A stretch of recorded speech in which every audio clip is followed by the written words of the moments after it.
Looks like I'll Yeah, probably. Oh, we're already we're done. on. Yeah. Oopsies. Well, Yep. hello everybody. We jumped the gun anyway. Welcome to Action Theater Presents on this fine October the 30th, pre Halloween, and I'm listening to myself because both the tabs are. That's so weird when you hear yourself. Anyway, welcome to Action Theater for the Lost Boys, 1987. Would you like to read the synopsis for this one? Deleted.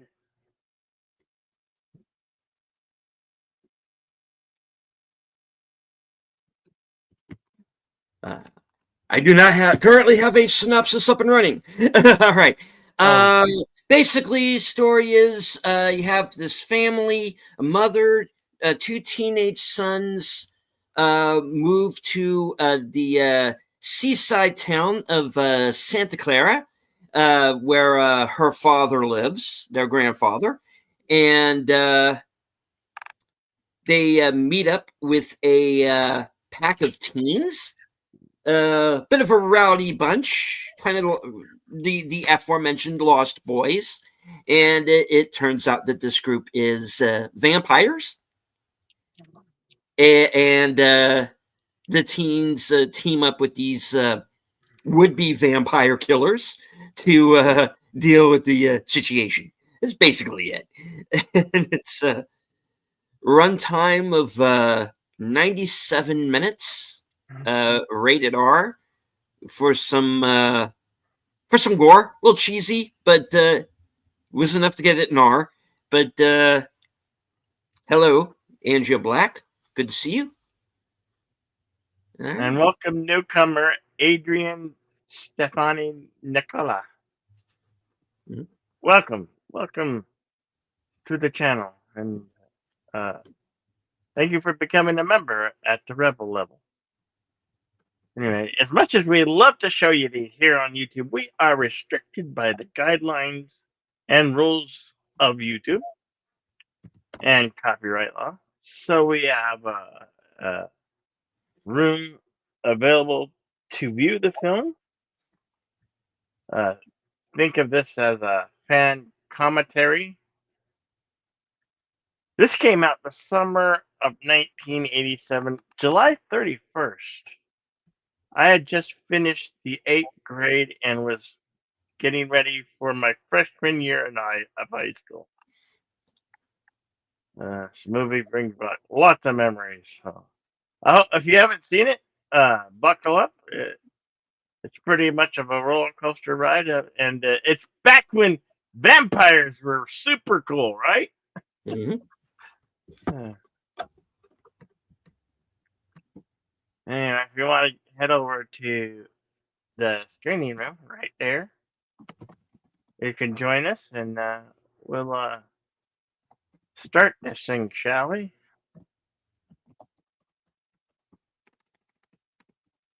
I'm going to load it up right now.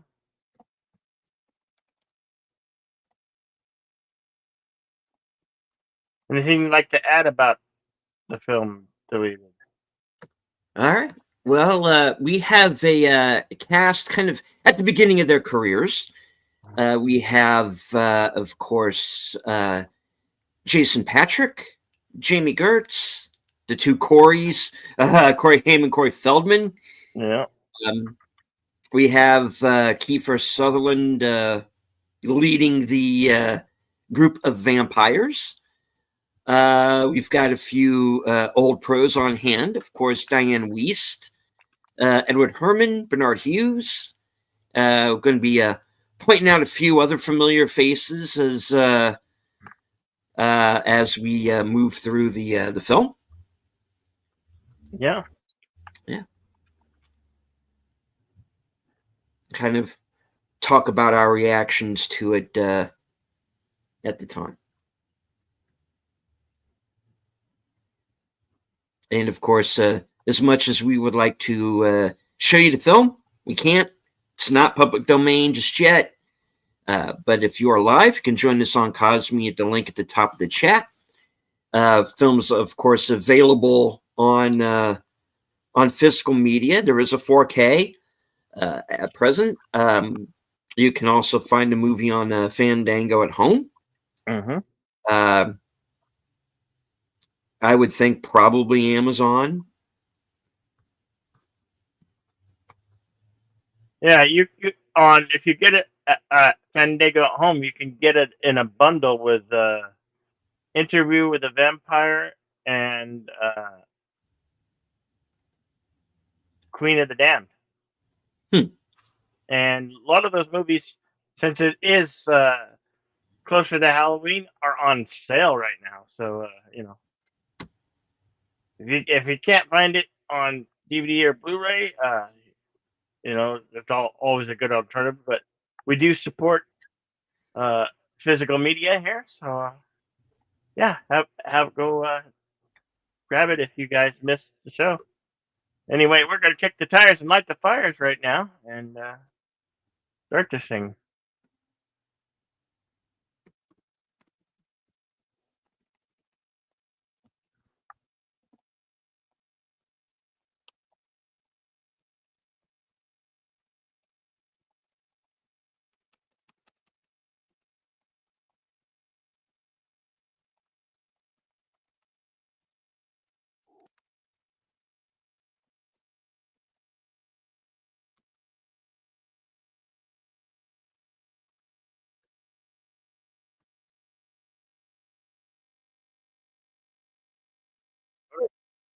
Got a great opening shot over the Bay Area Mm-hmm. with a great song. This film had a great soundtrack.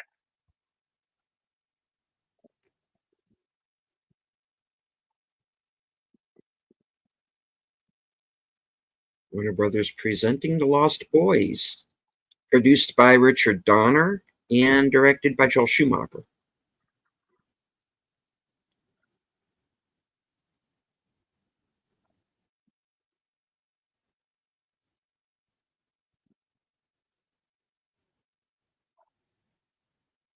And we get our first look at David, played by Kiefer Sutherland. He's the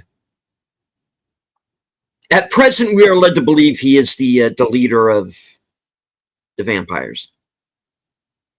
Alex Winter, you know him from Bill and Ted's Excellent Adventure.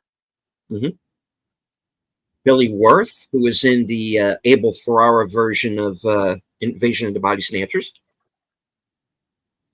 This is one I'm hoping we do someday. Yeah. And the other blonde actor, the guy in the middle there, is named Brooke McCarter. I believe he was a musician as well. He's kind of mostly known for this. Sadly, he passed away a few years ago.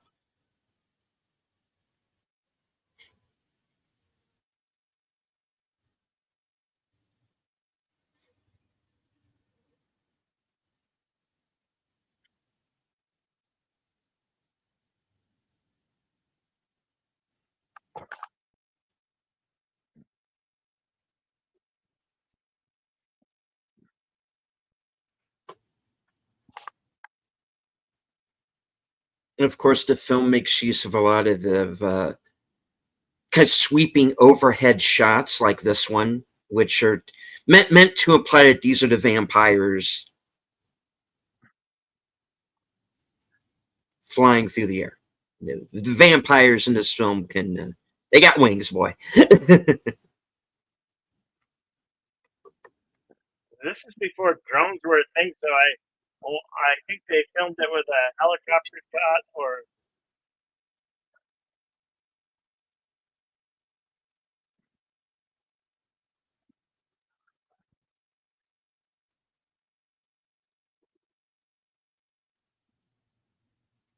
Maybe in the scrolls we'll find out how they did film that shot, because those shots are really super cool.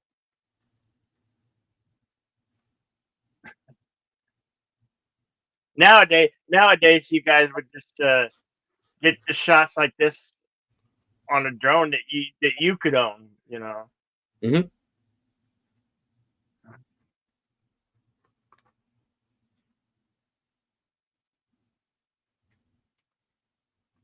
Of course, making fun of the mother because of the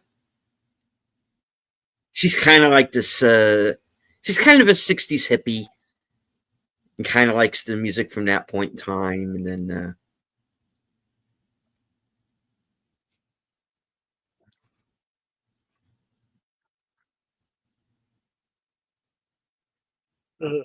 Welcome to Santa Carla. I keep saying Clara, it's Carla. Murder capital of the world. And then, of course, we drop into the Echo and the Bunnymen version of The Doors' People Are Strange. Sadly, if you still go to the Bay Area, you can probably still see people dressed like this. I'm kidding. I'm kidding. Mhm. Okay, what she was doing with the rap was totally gross. But this is a pretty damn cool Yeah. boardwalk town. Yes, rather oddly, these freaky-looking people are not our villains. They're people who are unfortunately kind of. We're about to find out that this boardwalk has basically just been one long kind of smorgasbord for these vampires.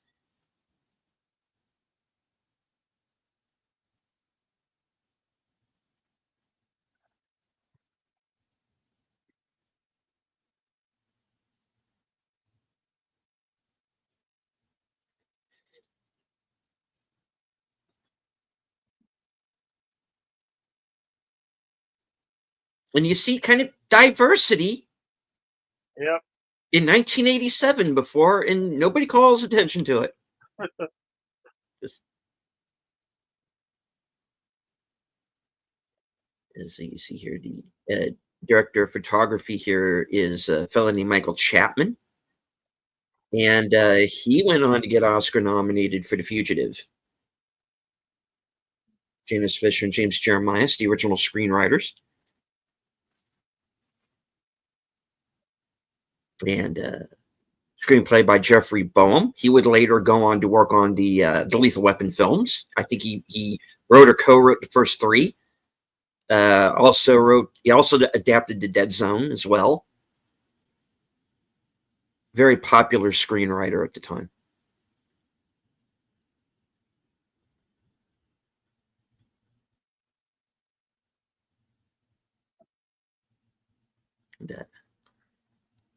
And hello to JPRPH1. Says he saw this one when it first released, but not since. Okay.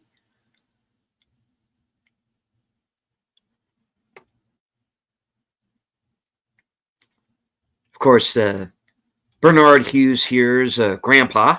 You know, he's about to find out he's a rather eccentric fellow. This film's definitely in my top 10 of movies to watch in the month of October since it's the Halloween month.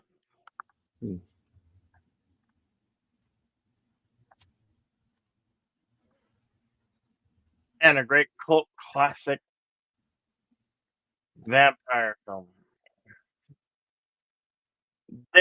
There's a book called the Encyclopedia of Vampires, and on the cover is David Vampire from this film. I have it. It's a big old like encyclopedia of vampire movies.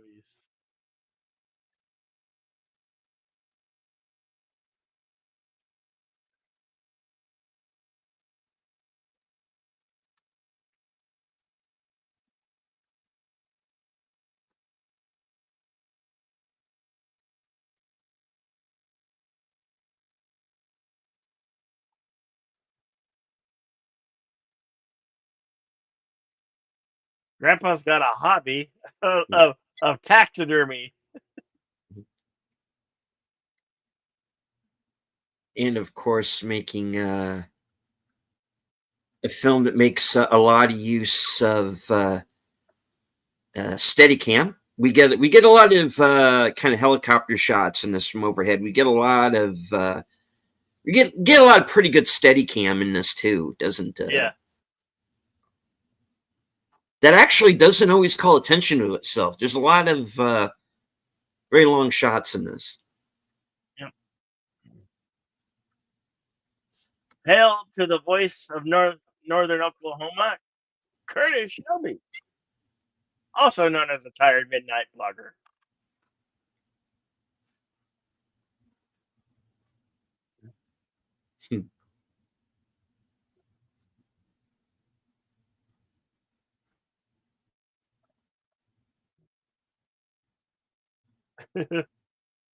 Don't tear off Grandpa's label on the TV, guys. Yeah, that would. It would just rip that right in half. It did that. And I, as a kid, yeah, I would be one of those so tempted to tear it off. That's one of my not only one of my favorite lines from this movie, but one of my all-time favorite lines from any movie. You know, have a TV guide. You don't need a TV.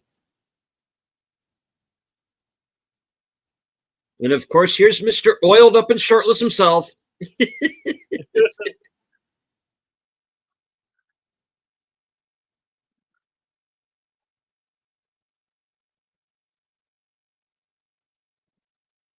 And of course, the moment we all fell in love with Jamie Gertz.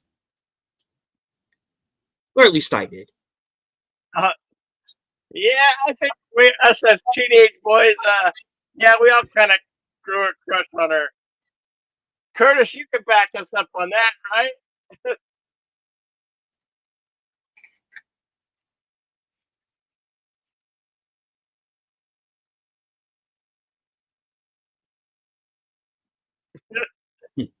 His brother's rolling over her already. Like, who is that? She's fine, fine, fine.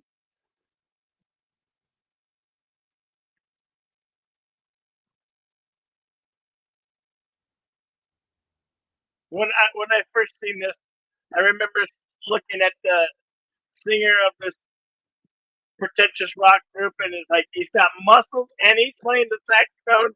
How cool is that? You know? But it also felt out of place. Like that's something you wouldn't expect.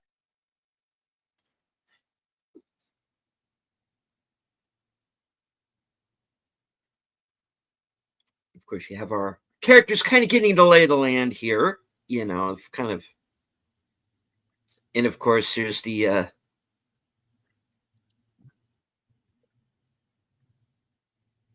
missing poster for the security guard.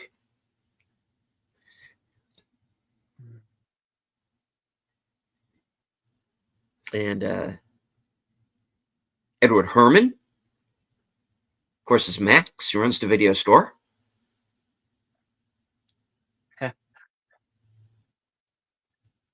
Most of you young folks may know him from Gilmore Girls, but he was in many other. Did a lot of movies, a lot of television. Here's something kind of funny and weird for you guys. My brother used to say that John Tesh of Entertainment Tonight would make a good-looking vampire because him and this guy here, who the lead guy playing the video store, Mhm. kind of look alike. So my brother Kind always of doing this, yeah. used to say that John Tesh would make a good vampire.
And of course, Sam finds the comic book the store. comic book store. And back when this era of comic books was like almost the golden, still the golden age of comic books. Mhm. I remember in the 80s, comic books at that point in time were really cool, and they had great stories, great artwork.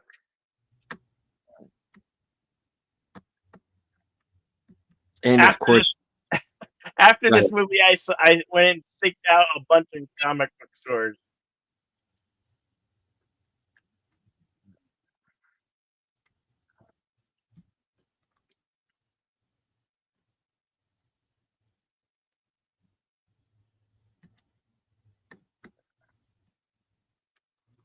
And of course, we What? get introduced to Edgar and Alan Frog, the Frog brothers, who are played by, of course, as you know, Corey Feldman, who, of course, you know from that was, of course, The Goonies. He did a lot of other movies with Corey Haim. Which Friday the 13th was he in? The final chapter, Final part Chapter? 4. Yeah, part 4. And Gremlins. Jameson Newlander, who actually went on to do the straight to video sequels that focused on the Frog Brothers, and we have actually seen him on Western cinema because he's in Bone Tomahawk as well. Mhm.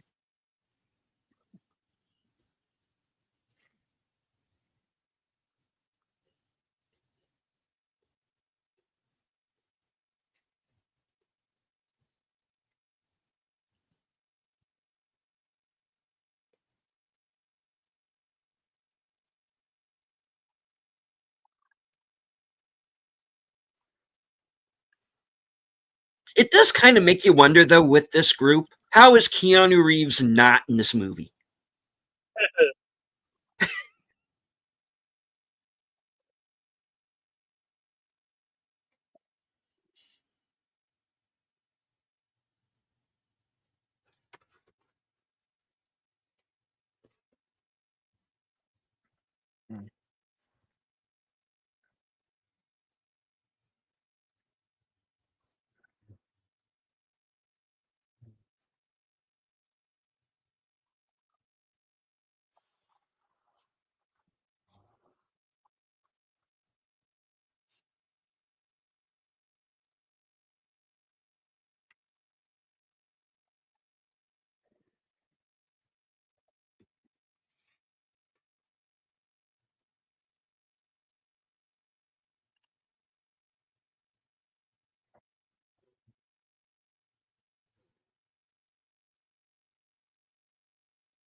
Is that supposed to be a Ford Fairlane? I think.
Pretty cool place if you're a Martian or a vampire.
back when movie. This is also back when movie soundtracks help sell the movie. I mean, just let's listen to the songs they've been playing already in this film. It was a very successful soundtrack.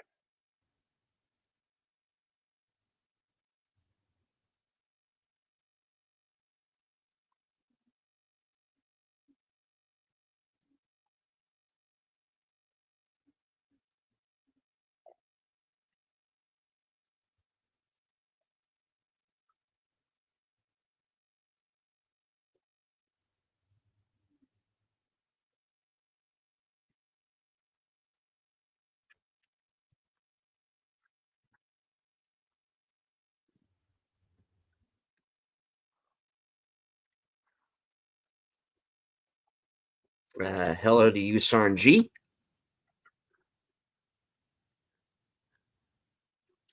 No, that's all right. It's quite all right. Yeah, we understand. Everybody's got their schedule. Yeah, Thank you for stopping by.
I hear you, Curtis. Yeah, great soundtrack. Still is to this day.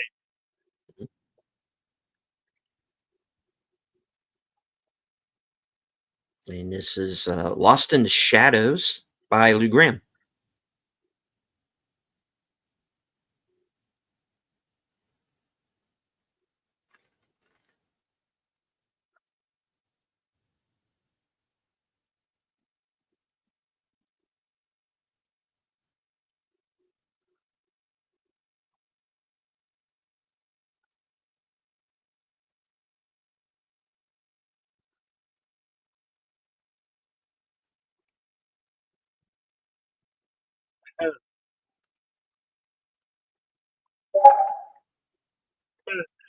Cliff's getting closer.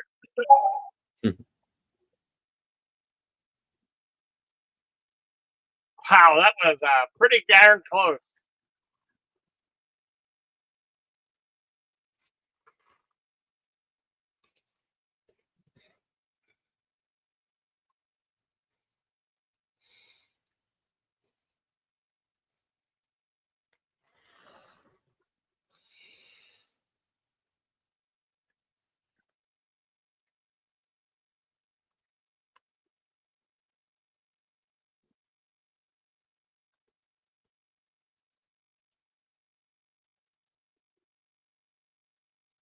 To the Bat Cave. No, no, seriously, like literally a bat cave. Yeah,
there's only one thing. Not that's about homophobia, but the set designer kind of. I mean, you do see what's her name in the background, but there's a couple posters of guys in there. You're like, maybe teenage boy wouldn't have posters of other fellas in there. Yeah, about that. Just a little observation there. Um,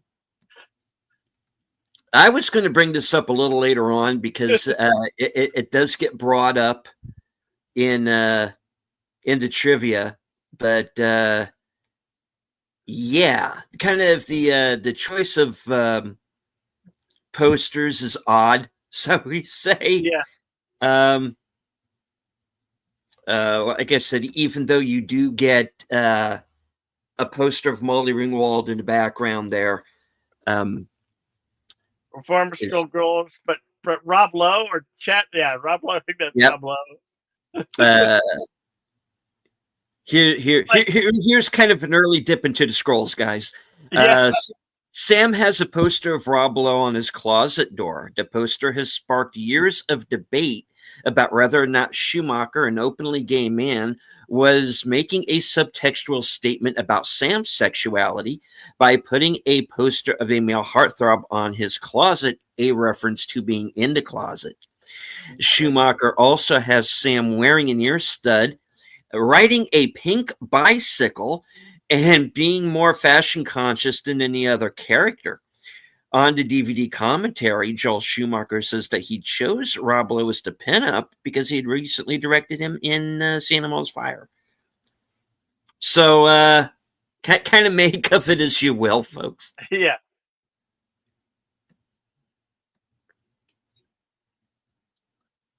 You know, when you first see this, you don't notice it. You don't think certain things kind of go unnoticed, and like you know. But now, Yeah, years later, you think of what was the set designer thinking when they put that poster on the wall? Like, yeah. It's it. It doesn't really affect the movie either way. Rather, whether he is or he isn't, it doesn't. yeah, You're still rooting for him to survive.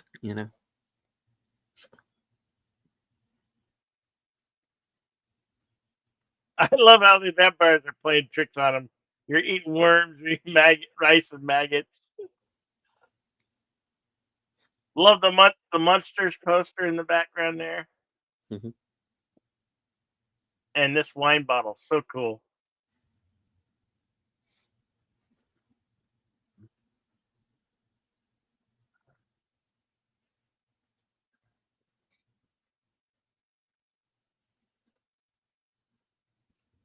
I like how they styled the vampires. That's why they say that in this film, vampires were so cool because they kind of gave them a gothic slash punk look to it. Mhm.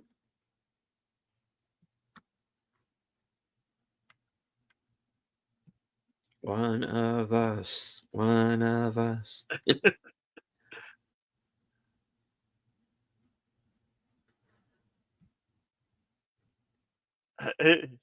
Like, is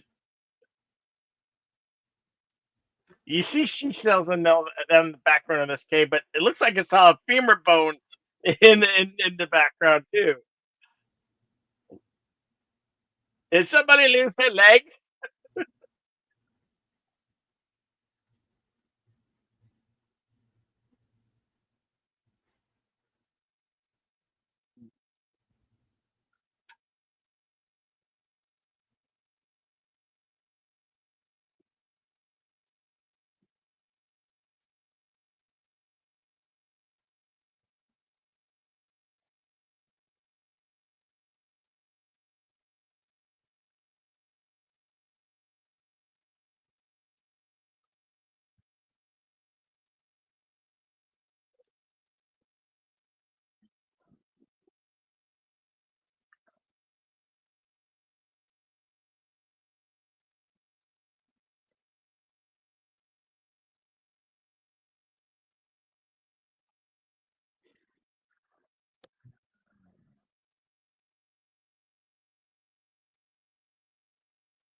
I believe this bridge still stands today, but it's just not as high as it is depicted in the film.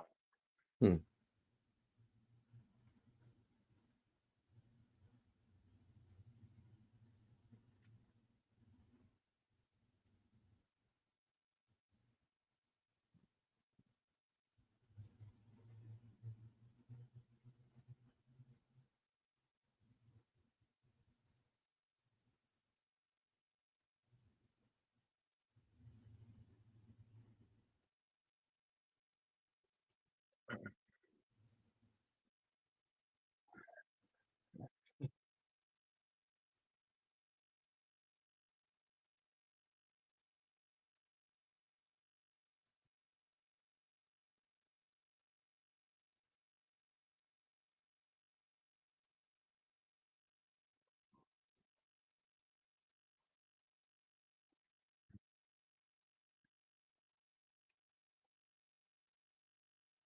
Of course, the infamous train stunt, which was probably like, two shots melded together. And as we said, this bridge is not as high up as they're making it look.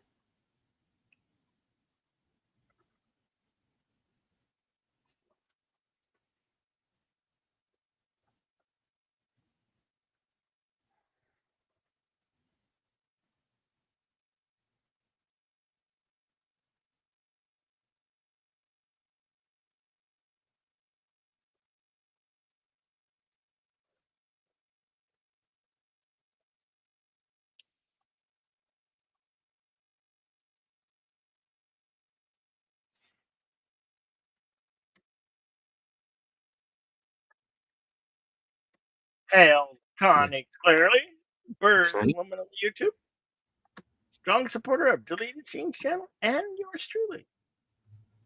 Good to see you here.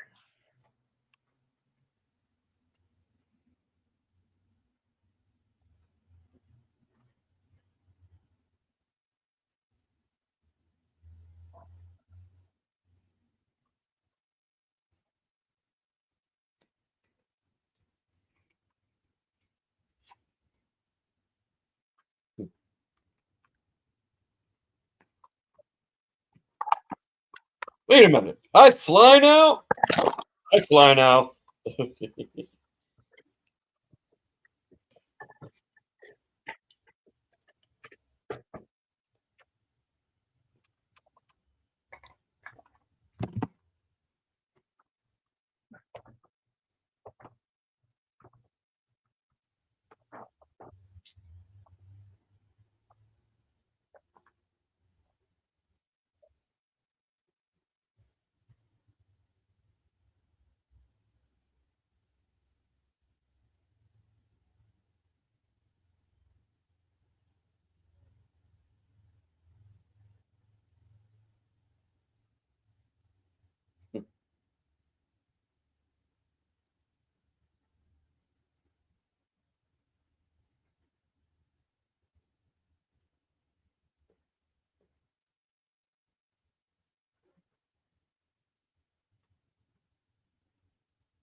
Isn't that not the coolest dog? Yeah.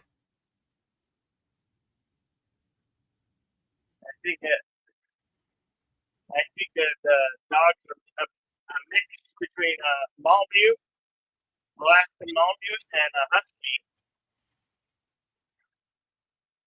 But don't quote me on that. I don't know this really, but it's a really cool looking dog.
Hakiba.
He always had red bread.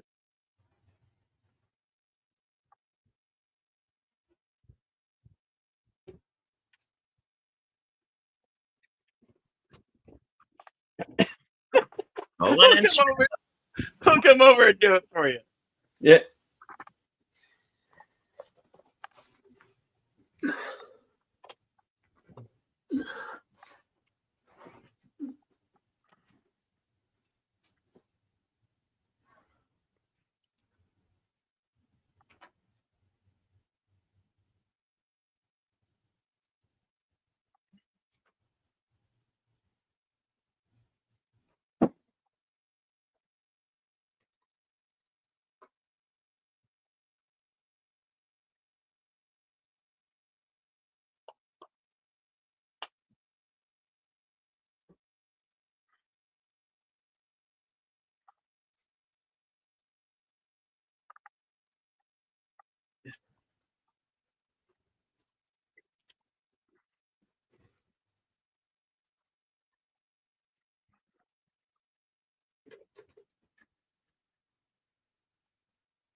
Hail to Sergenta Granata.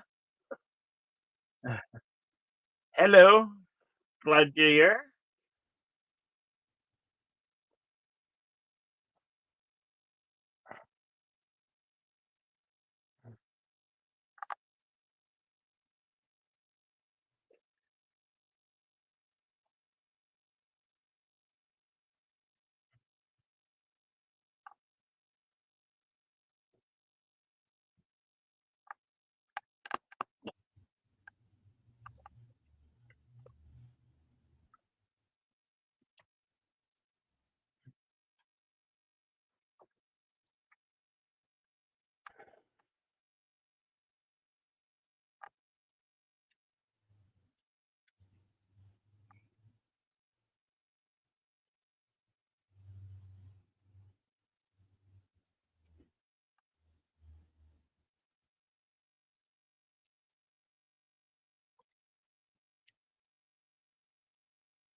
Now, okay, I'm going to kind of go into spoilers here a little bit, guys. When you see this movie the first time, you think they're setting up Max to be the Van Helsing kind of character.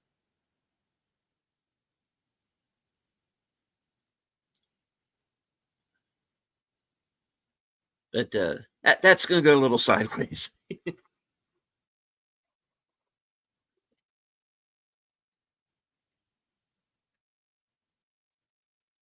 Oh, yes, you are.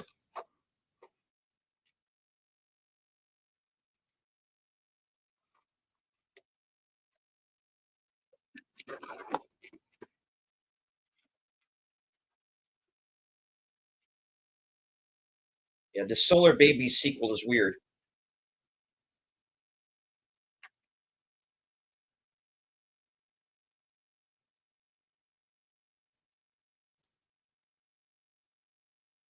Good distraction.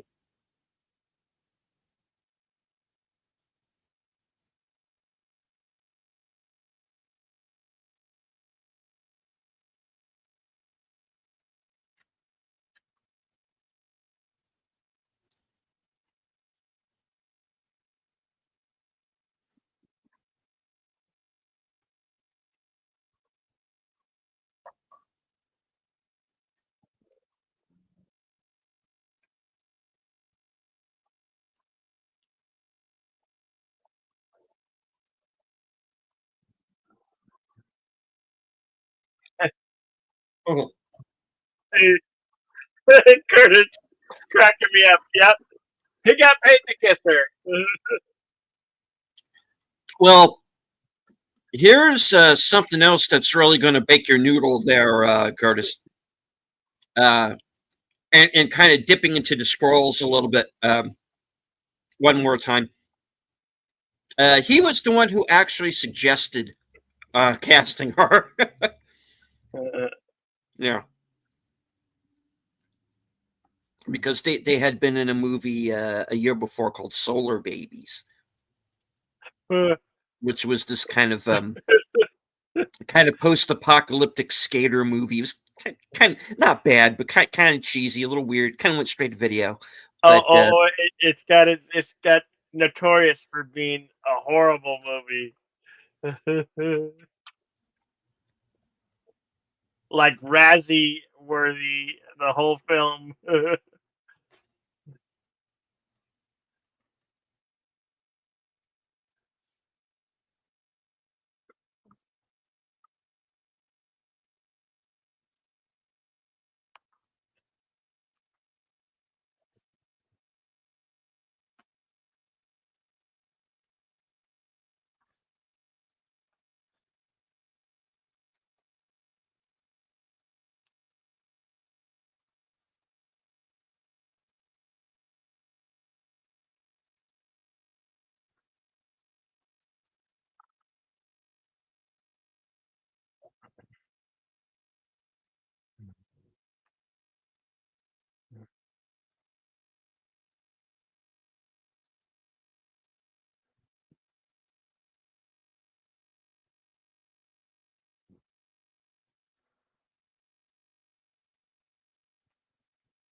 yeah.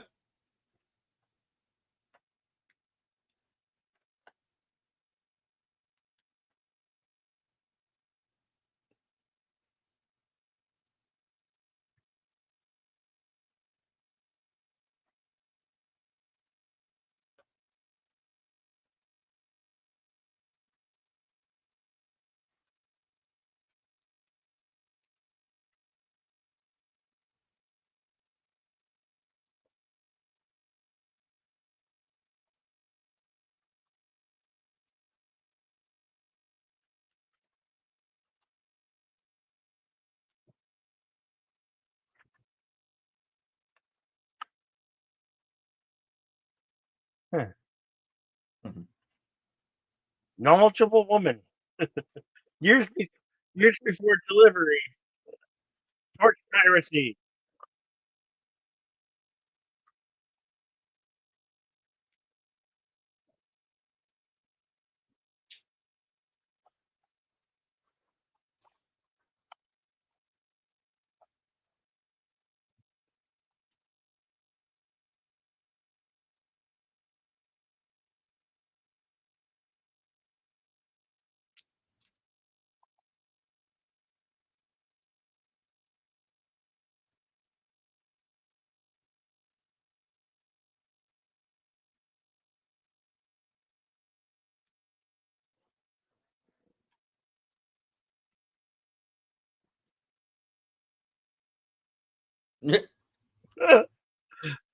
Kill your brother. Feel better.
Mm.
Ribbit.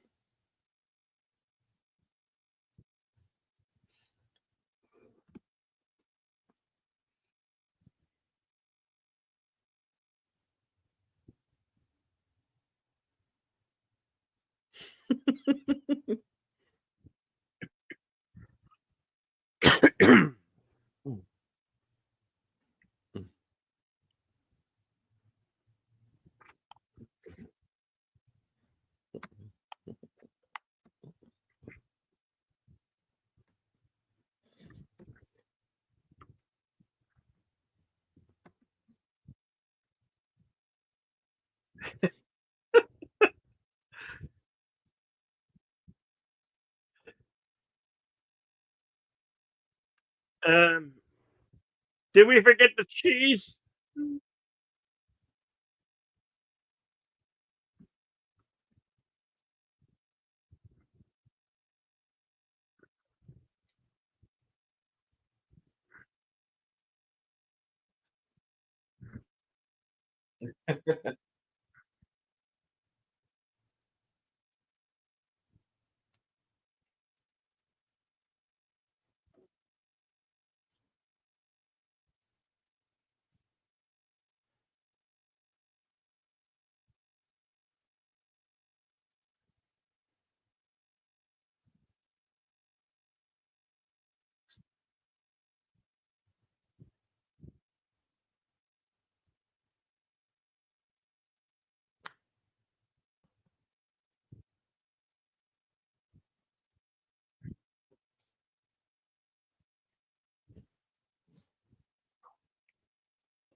I've always been of the mind that this is probably the scene that gets the movie the R rating.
Trailer shot.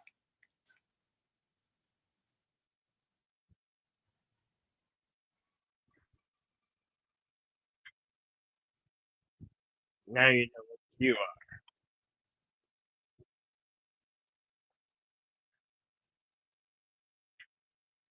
And you'll Forever always eat 17, oatmeal. forever 18.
First state.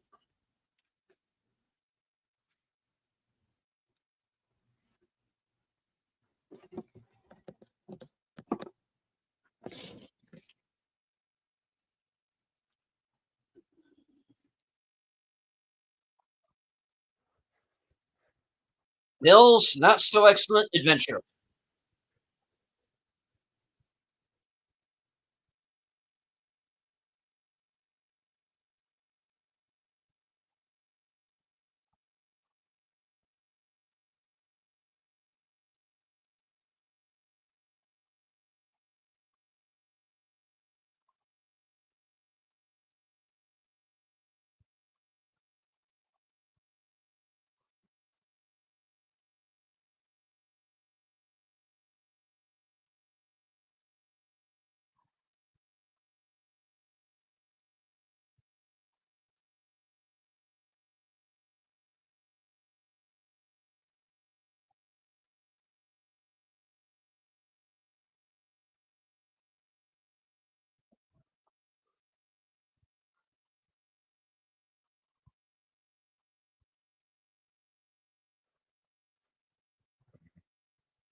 Put in face of the enemy.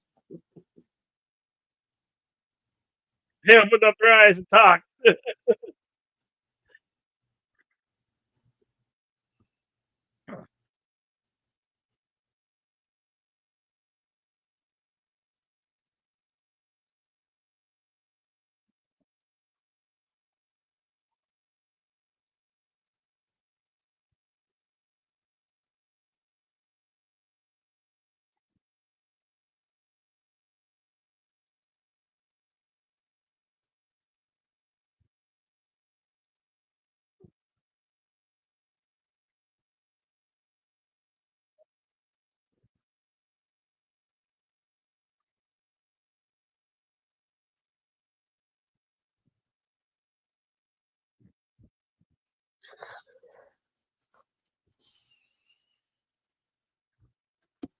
Do.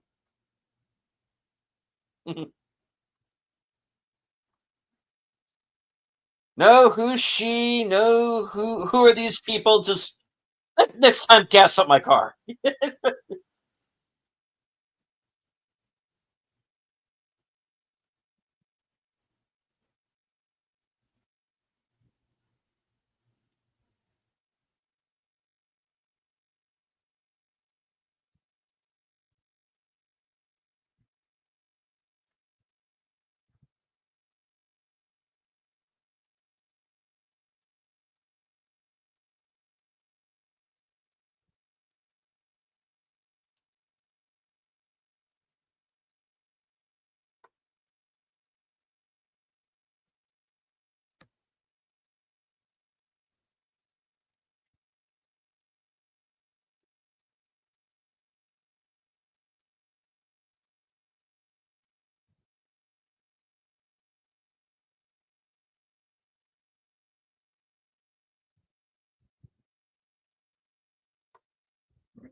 Mm.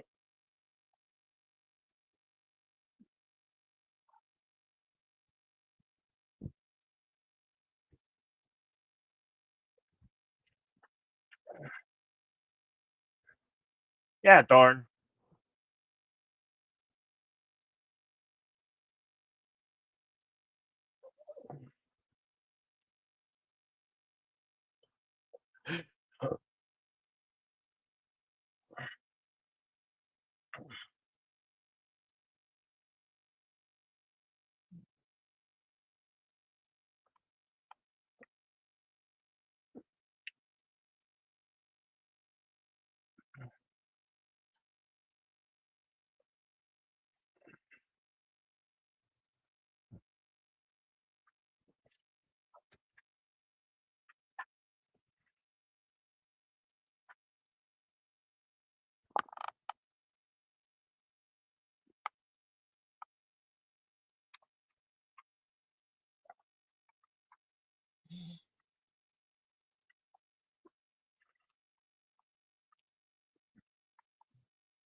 Somebody call a plumber.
The attack of any monster.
If you invite a vampire into your house, you silly boy, renders you powerless.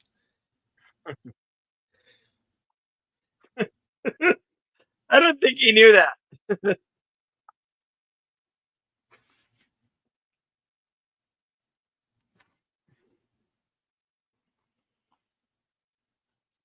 Yeah, Lucy, because naming you Mina would have been too obvious.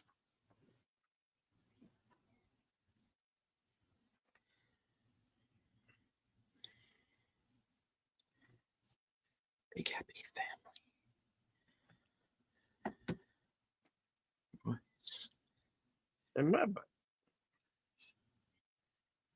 Fucking Brady Bunch.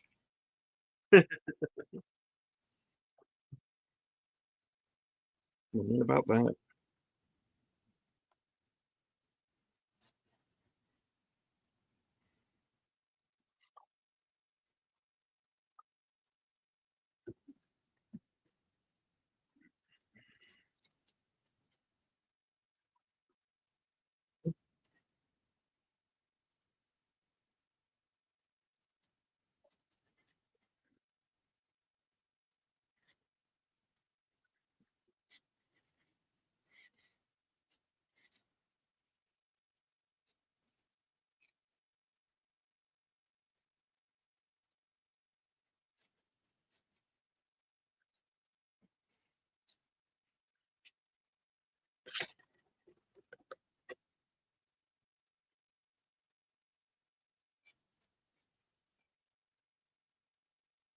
And Crap Rescue.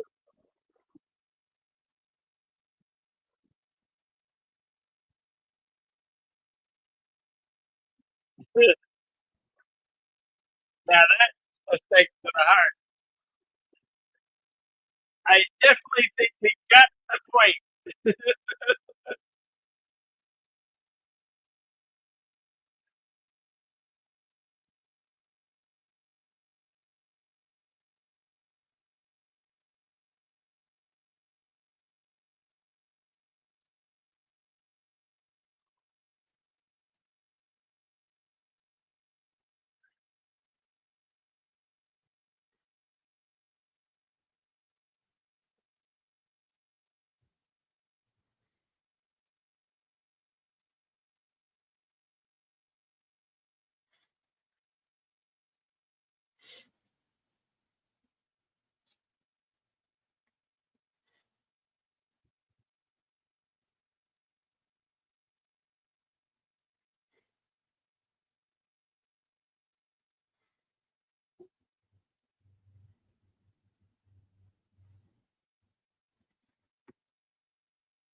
It's not Carla and never cut stomach. All the damn vampires.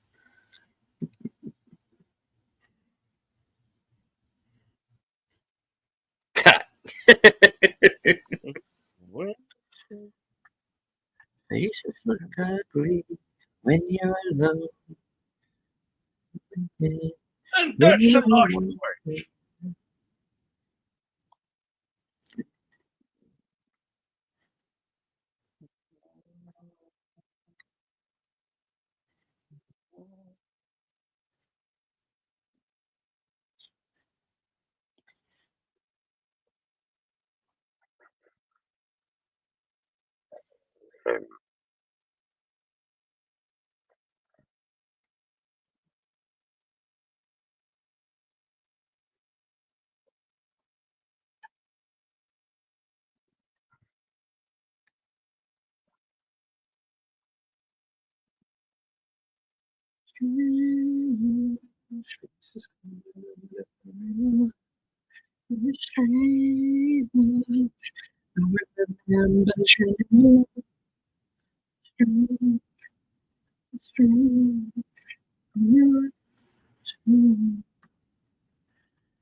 All right.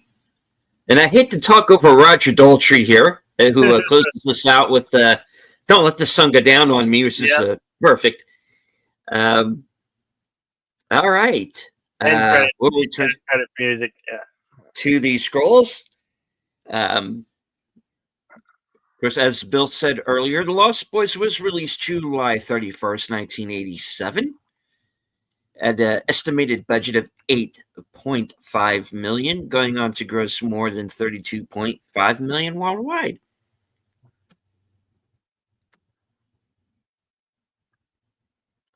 Was nominated at the Saturn Awards for Best Makeup, Costumes, Supporting Actor for Bernard Hughes, Best Performance by a Younger Actor for Corey Haim, and went on to win the award for Best Horror Film. And at the Young Artist Awards,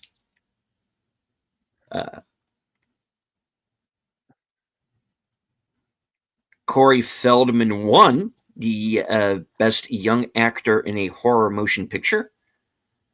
Corey Haim was nominated for Best Young Male Superstar in Motion Pictures. And the film won the Teenage Favorite Horror Drama Motion Picture.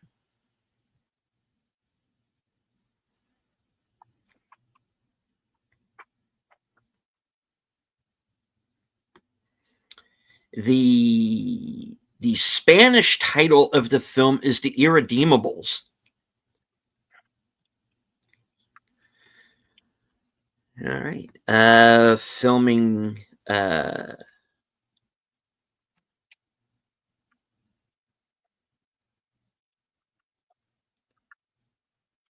filming began on June 2nd, 1986, and ended June 23rd, 1986, after 3 weeks or 21 days of filming. They shot this fast, folks. They shot this like it was a TV movie.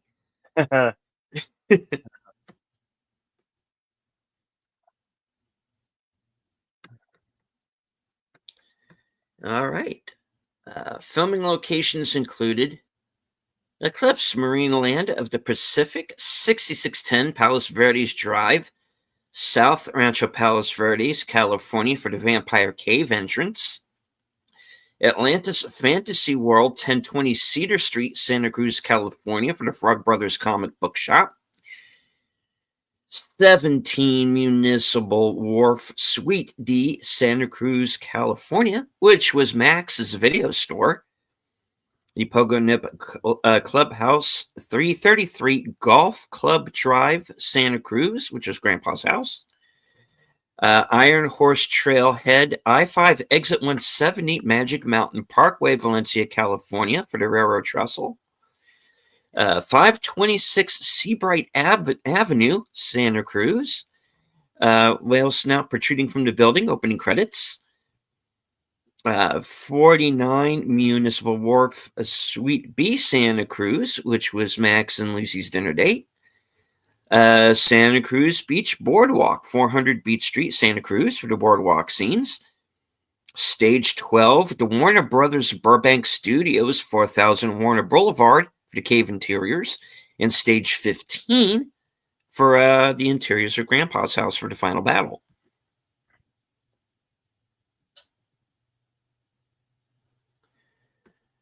All right. On to the trivia. The film is titled after the companions from J.M. Barrie's Peter Pan, Who Remained Forever Young. This movie invented the phrase vamp out, which had passed into common usage on the TV series Buffy the Vampire Slayer. Executive producer Richard Donner originally intended to direct the movie himself, but as production languished, he moved on to Lethal Weapon and eventually hired Joel Schumacher for the job. Though almost all of Kelly Jo Minter's scenes are deleted from the film, her only one true appearance is over Lucy's shoulder in the video store. She still received billing in the film's opening credits. Her scenes can be viewed in the 2004 Lost Boys DVD special features.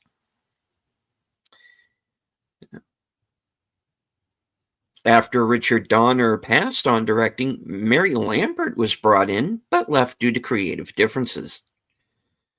The names of the Frog brothers, Edgar and Allan, are of course a reference to Edgar Allan Poe, the well-known writer of horror fiction. In the Cave of the Lost Boys, you see a poster of Jim Morrison, who recorded the original version of People Are Strange with the Doors. Also, when Star and Laddie are being carried into Sam's room, you can see a poster of Echo and the Bunnymen, who recorded the version used in the movie. Characters in the movie say the name Michael approximately 118 times.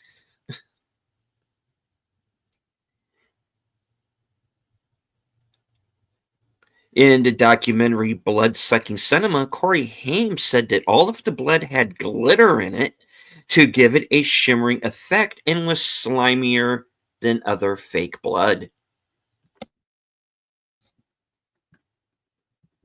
The movie was filmed in Santa Cruz, California. Santa Cruz in Spanish means Holy Cross. Just an interesting connection given this vampire subject matter and their vulnerability to crucifixes. In the opening sequence, there's a random crowd shot that includes an older man in the distance with thick glasses wearing a gothic-looking hooded black robe. While his appearance is in line with the spooky factor of the film, he is, in fact, a semi-nomadic Christian. Two men can be seen playing pinball the second time Sam visits the comic shop. The guy with the facial hair is Joe Ferrara II, who actually owned the comic shop Atlantis Fantasy World. The comic shop has now moved location, but is still owned by Joe. Both the bandstand that the band is playing on, the first time Michael sees Star, and the Frog Brothers comic book shop were destroyed in the 1989 Loma Prieta earthquake. Max's house in the film, along with the bridge Thorne chases Lucy over, were also destroyed in the quake. This was Corey Haim and Corey Feldman's first film together, which marked the start of the popular 1980s trend, The Two Coreys, in which Feldman and Haim starred together in a number of teenage films. In Lethal Weapon, when Murtaugh and Riggs are walking down the street discussing how Murtaugh owes Hunsaker, a movie theater's marquee displays The Lost Boys, this year's hit. Richard Donner directed that film and produced this one. Both were released in the same year. In Max's video store, you can see a single copy of The Goonies, which also starred Corey Feldman. The film has two Rochester, New York connections. The screenplay written by Jeffrey Boehm and a song by Lou Gramm, both from Rochester. Billy Wirth's character Dwayne is never actually mentioned by his name. Corey Haim later characterized his experience on the shoot as one of the greatest personal times in my life. Corey Haim jammed with his co-stars between takes and enjoyed a large props room. Excluded from the nightly parties held by the older actors, Haim bonded with Corey Feldman as they stayed in the hotel, watching movies and visited the local arcade. Corey Haim and Brooke McCarter got along so well during filming that McCarter became Haim's manager in the early 90s. Jamie Gertz was actually recommended by Jason Patric. Joel Schumacher was originally looking for a blonde. They had both previously starred in Solar Babies, and is probably the reason why he recommended her. Several thousand local residents answered the casting call for family-type street people, punks, surfers, roller skaters, and one, quote, brain-dead hippie. Some 2,000 applicants were signed on for several nights of work on what was the largest film production ever brought to the area in that time. Kiefer Sutherland was originally reluctant to star in the film until he heard that Joel Schumacher had lined up NXS and Jimmy Barnes to sing some of the songs on the soundtrack. Kiefer has spent a summer in Australia when he was a child and became fans of their music. Kiefer's father, Donald Sutherland, was in a vampire movie 5 years later, Buffy the Vampire Slayer. When you can see a movie poster of Once Bitten behind Max when Lucy first goes into the video store. Kiefer Sutherland's role as David, being one of the lead cast members, had the fewest lines amongst all the leading supporting cast members. At the time, he had the most dialogue amongst the 4 vampire Lost Boys. The new location of the Atlantis Fantasy World comic book store, which was featured in the film, owned by Joe Ferrara II, still carries the original #1 issue of Vampires Everywhere that Sam reads in the film. The comic was created only for the film, and its opening page is signed by all of the cast members from the movie. Ferrara allows any shopper to hold it and take a photo with it free of charge. Gerard McMahon wrote the theme song Cry Little Sister after reading the script, but without seeing the film. At one point, Corey Haim wears a bathrobe with a pattern based on the geometric motifs used by the painter Piet Mondrian. Jim Carrey was considered for the role of David. He previously portrayed the vampire in the film Once Bitten. This was the film debut of Jameson Newlander, who we mentioned. Also went on to be in Bone Tomahawk as well, and the sequels to that were the straight-to-video sequels, which I haven't seen. According to Corey Feldman, Joel Schumacher wanted his character to resemble action stars of the day, so he told him to rent Sylvester Stallone and Chuck Norris films. Feldman clearly based his spoken delivery on Stallone. Yeah, pretty obvious, guys. Yeah. Every year at the landmark Santa Cruz Boardwalk in Santa Cruz, California, this film is screened as part of the park's free summer movie series. Beachgoers may bring outdoor furniture and supplies to watch after sunset. Many features of the town shown can still be recognized, notably the rides and games on the boardwalk itself. Though this was their first movie together, both Corys auditioned for the part of Mouth in the Goonies, with Corey Feldman ultimately getting the part. Corey Feldman and Kiefer Sutherland were in Stand By Me. Ben Stiller auditioned for a part, and Fred Gwynne was considered for the part of Max. According to the writers, the character named Lucy was chosen to reflect Lucy Ostenra in Bram Stoker's Dracula. Both The Lost Boys and its direct-to-video sequel, Lost Boys: The Tribe, star a son of Canadian actor Donald Sutherland. Kiefer plays David in The Lost Boys, while Angus Sutherland plays Shane in Lost Boys: The Tribe. In The Dinner with Max and the Frog Brothers, Alan puts out candles with his fingers. Nobody told Jameson Newlander that he had to wet his fingers first, though he ended up getting burned. In later takes, he dipped his hands in the basin of water before putting out the candles. Jameson Newlander lived in Beverly Hills at the time of filming. On their day off, he and Corey Haim cycled from Jameson's house to the beach. They had to call Jameson's parents to come and pick them up afterward because it had gotten dark. Jameson Newlander was referred to as Jamie on the set. Okay? Way to confuse the issue, having 2 Jamies on the set at the same time.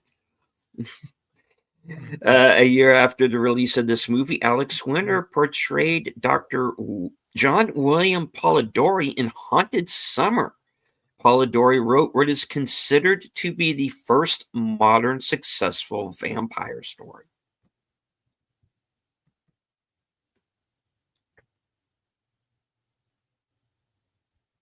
Grandpa's car is a 1957 Ford Fairlane 500. You're right, Bill. 500 Skyliner retractable hardtop 51A. He also has a 1942 International Harvester M2 for 1 ton. The Fairlane's hardtop roof folds and retracts into the trunk. The center of the trunk has a raised well that originally contained a set of 4 Ford-branded pieces of luggage precisely sized for the well. The Emerson's truck is a 1968 Toyota Land Cruiser FJ55. Michael's motorbike is a Honda XL250S.